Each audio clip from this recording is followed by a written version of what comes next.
Dear students, welcome to draw by माई self Divya Srivastava. और हम लोग कंटिन्यू करने जा रहे हैं अपनी यूनिट ब्लड को।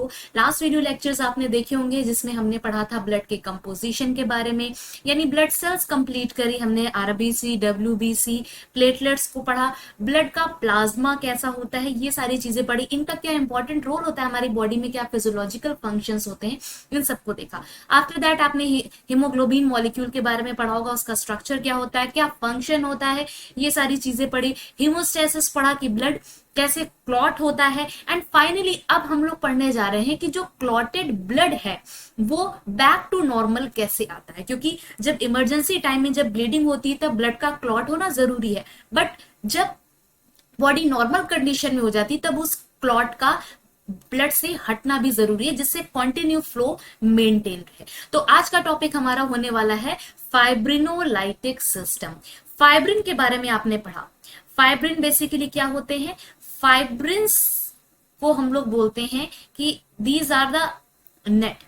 ठीक है, ये नेट होते हैं और इन्हीं, ये जो फाइब्रिन थ्रेड होते हैं, इन्हीं का जो नेटवर्क होता है यही बनाता है क्या, ये क्लॉट बनाता है प्लेटलेट्स के साथ मिलके, जो कि लास्ट वीडियो में हम लोग ने डिस्कस किया है। अब नॉर्मल कंडीशन जब हीलिंग हो जाती है, उस वाउंड की, उस पर्टिकुलर टिश्यू की हीलिंग हो जाती है, तब इस क्लॉट को यहां से रिमूव भी होना है। ठीक। और कंडीशन क्या होनी चाहिए? बैक टू नॉर्मल आनी चाहिए, और ये काम करता है हमारा फाइब्रिनो लाइटिक सिस्टम। तो फाइब्रिन मीन्स जो ये ब्लड फाइबर्स, सॉरी, ये जो फाइबर्स होते हैं जो कि नेट बना रहे हैं। एंड लाइटिक मीन्स क्या है? लिसिस। लिसिस मीन्स किसी भी चीज का ब्रेकडाउन। तो कैसे फाइब्रिन फाइबर्स की लिसिस होती है, इसके पीछे पूरा का पूरा मैकेनिज्म इन्वॉल्व है, और उसी को भी हम लोग पढ़ने जा रहे हैं। तो देखिए, क्लॉटिंग फैक्टर जिस तरीके से ब्लड और ब्लड के प्लाज्मा में प्रेजेंट होते हैं, उसी तरीके से फाइब्रिनोलाइटिक सिस्टम भी है, वो हमारे ब्लड के अंदर ही प्रेजेंट होता है। तो लाइन देखिए क्या लिखी है? The fibrinolytic system has an important role to resolve blood clot, यानी जो ब्लड की क्लॉटिंग हुई है, जो कोगुलेशन हुआ है, इसको बैक टू नॉर्मल लाने के लिए बहुत इंपॉर्टेंट रोल होता है इस सिस्टम का। And preserve the vascular system, आपकी बॉडी में जो पूरा ट्रांसपोर्ट सिस्टम है, जो वेस्कुलर सिस्टम है, ये बैक टू नॉर्मल लाने में, इसको बचाए रखने के लिए क्लॉट का रिमूव होना बहुत इंपॉर्टेंट है। अब ये कैसे, कहां से इसकी स्टार्टिंग होती है? तो देखिए, two serine proteases convert plasminogen. Plasminogen actual में एक इनएक्टिव प्रो एंजाइम है। ठीक है, देखो यहां पे लिखा है an active pro enzyme, sorry, active pro enzyme. Pro enzyme का मतलब समझ रहे हैं? वो एंजाइम जो अभी एक्टिवेशन में नहीं आया है। ठीक है, ये कहां प्रेजेंट होगा? ब्लड में ही प्रेजेंट है। एंड सेरिन प्रोटीएजेस का मतलब क्या है कि आपने पढ़ा है कि सेरिन क्या होता है? एक एमिनो एसिड होता है जिसका बना हुआ है ये एंजाइम। क्योंकि एंजाइम्स कैसे होते हैं? प्रोटीनेशियस होते हैं। प्रोटीन किसका बना होता है? तो प्रोटीन बना होता है एमाइनो एसिड्स का। ओके, अमाइनो एसिड्स का ही बना होता है। अमाइनो एसिड हमारे पास टोटल कितने हैं? आपने पढ़ा होगा लोअर क्लासेस में कि 20 टाइप्स हैं हमारे पास अमाइनो एसिड्स के। उसी में से एक अमाइनो एसिड का नाम है सेरीन। ठीक है, तो say two serine proteases. And proteases term क्यों यूज किया है? प्रोटीन यहाँ पे टर्म क्यों नहीं यूज किया है? उसका एक रीजन है। प्रोटीन बेसिकली बड़ी चेन को बोलते हैं। जब अमाइनो एसिड्स की बड़ी चेन होती है उसको हम लोग बोलते हैं प्रोटीन। ठीक, लेकिन एक कह सकते हो आपकी 20 से 30 अमीनो एसिड्स की जो चेन होती है, जो छोटी चेन होती है, उसके लिए प्रोटीन टर्म ना यूज करके हम प्रोटीएजेस टर्म यूज करते हैं। प्रोटीएजेस है, पेप्टोन्स, ये टर्म यूज किए जाते हैं। ठीक है, तो होती बेसिकली ये प्रोटीन है, बट आप कह सकते हो यहाँ पे कि छोटे साइज की प्रोटीन है, इसलिए नाम क्या यूज किया गया है? प्रोटीएजेस। ठीक, तो दो सेरीन प्रोटीएजेस, यानी कि सेरीन अमीनो एसिड्स के बने प्रोटीएजेस होते हैं, कन्वर्ट पेप्सिनोजेन, जो कि पेप्सिनोजेन को कन्वर्ट करते हैं किसमें? एक्टिव, सॉरी, प्लाज्मिनोजेन को कन्वर्ट करते हैं किसमें? प्लाज्मिन में। यानी यहां पे मैं एक रिएक्शन अगर लिख दूं कि हमारे पास एक प्रो एंजाइम है जिसका नाम है प्लाज्मिनोजेन, और ये प्लाज्मिनोजेन किसमें कन्वर्ट हो जाता है? ये प्लाज्मिनोजेन कन्वर्ट हो जाता है प्लाज्मिन। ठीक, और ये प्लाज्मिन क्या करेगा, यही प्लाज्मिन रिस्पॉन्सिबल होगा फाइब्रिनोलाइसिस के लिए। ठीक है, तो क्लियर हो गई बात। हमारे पास दो सेरीन प्रोटीएजेस हैं जो कि प्लाज्मिनोजेन को किस में कन्वर्ट कर देते हैं, एक्टिव प्लाज्मिन में कन्वर्ट कर देते हैं। इतनी बातें क्लियर हो गई। अब जरा आगे वाली लाइन देखें, दीज टू प्लाज्मिनोजन एक्टिवेटर्स, यानी इनके बारे में बात की है। These two plasminogen activators are immunologically distinct in blood।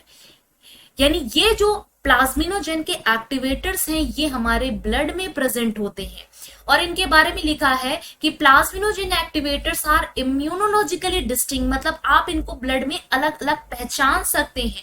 और ये क्या है, दो तरह के हैं, जैसा कि अभी बताया है दो तरह के। इसमें एक को हम लोग क्या बोलते हैं, टिश्यू प्लाज्मिनोजेन एक्टिवेटर, जिसको शॉर्ट में क्या बोला है, TPA, that is tissue plasminogen activator. और जो दूसरा है इसका नाम है यूरोकाइनेस प्लाज्मिनोजेन एक्टिवेटर, यानी इसको बोलेंगे हम यूपीए। तो दो बातें क्लियर हो गई एकदम अच्छे से कि हमारे पास प्लाज्मिनोजेन को एक्टिवेट करने वाले दो एक्टिवेटर्स होते हैं, सेरीन प्रोटीएजेस इनको बोलते हैं, और ये आपके ब्लड में दो अलग अलग फॉर्म में प्रेजेंट होते हैं। पहले का नाम है TPA, that is tissue plasminogen activator. दूसरे का नाम है UPA, that is urokinase plasminogen activators. क्या करते हैं, plasminogen which is an inactive form, इसको कन्वर्ट कर देते हैं प्लाज्मिन में जो कि एक्टिव फॉर्म है, और ये प्लाज्मिन जाके फाइब्रिन जो थ्रेड्स होते हैं इनकी लिसिस करेगा, इनको डिसॉल्व करेगा, और फाइनली ब्लड क्लॉट आपके उस ब्लीडिंग वाले एरिया से रिमूव हो जाएगा। ठीक, देखिए फाइनल लाइन है हमारी, plasmin degrade fibrins into soluble fibrin degradation products. यानी ये जो फाइब्रिन का नेट बन गया था जो कि इनसॉल्युबल था, क्लॉट के फॉर्म में आ गया था, इसको ये जो प्लाज्मिन है जो कि अभी आपने बनाया है, एक्टिवेट किया है, ये प्लाज्मिन उसको खत्म कर देगा। क्लियर हो गई बात, आई होप ये चीज क्लियर हो गई हूं। थोड़ा सा और इंफॉर्मेशन देख लीजिए, the endothelial cell synthesizes and release TPA, tissue plasminogen जो है, ठीक है, ये सॉरी टिश्यू प्लाज्मिनोजेन एक्टिवेटर, इसके बारे में जो हम यहाँ पे बात कर रहे हैं, दिस वन, ठीक है, इसको कौन बनाता है, इसको बनाने वाली है हमारी एंडोथेलियल सेल्स, और ना सिर्फ बनाती है बल्कि ये रिलीज भी करती है।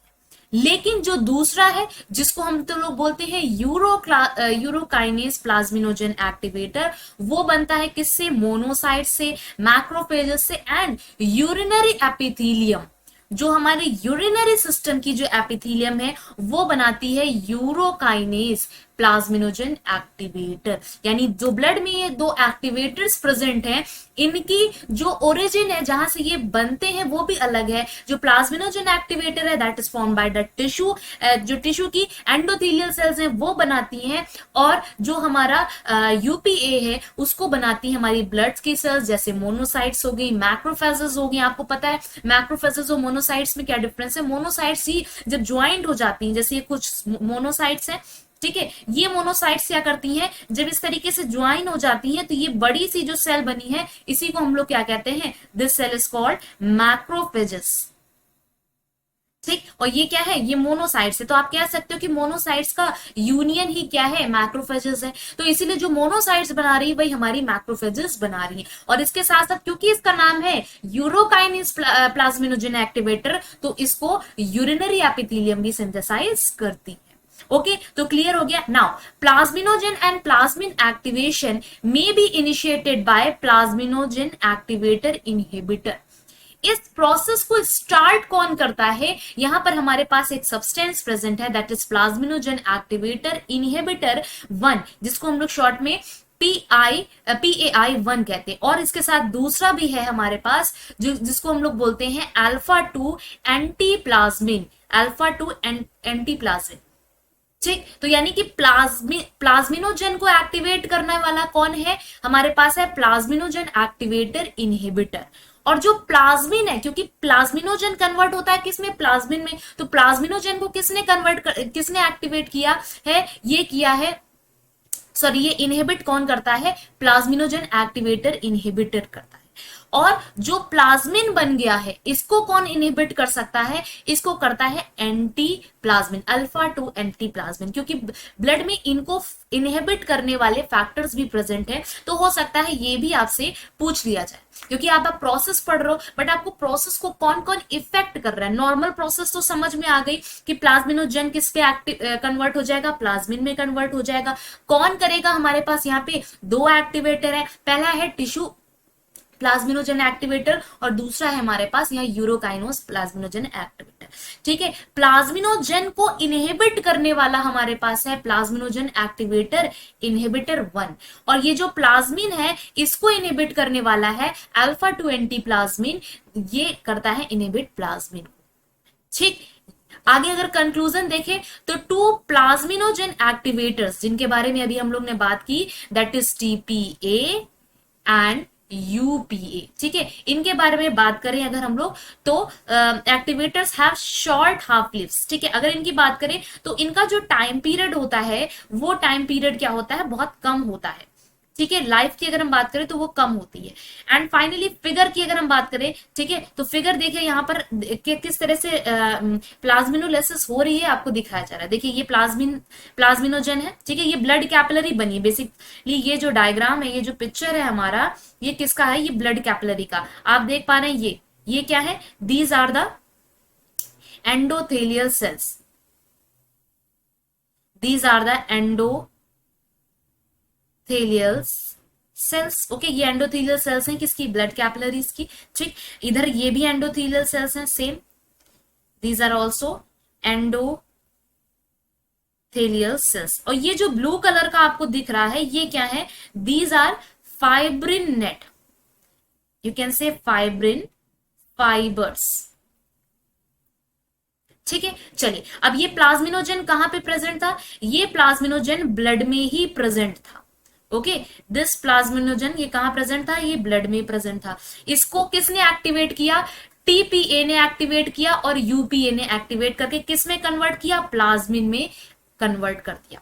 ठीक है, अब ये प्लाज्मिन क्या करेगा, प्लाज्मिन इस फाइब्रिनोलाइसिस को इफेक्ट करेगा और फाइब्रिन जो था, ठीक है, फाइब्रिन की फाइब्रिनोलाइसिस हो गया, यानी फाइब्रिन टूटेगा और देखिए यहां पर ये फाइब्रिन के थ्रेड्स जो है वो अलग अलग हो गए।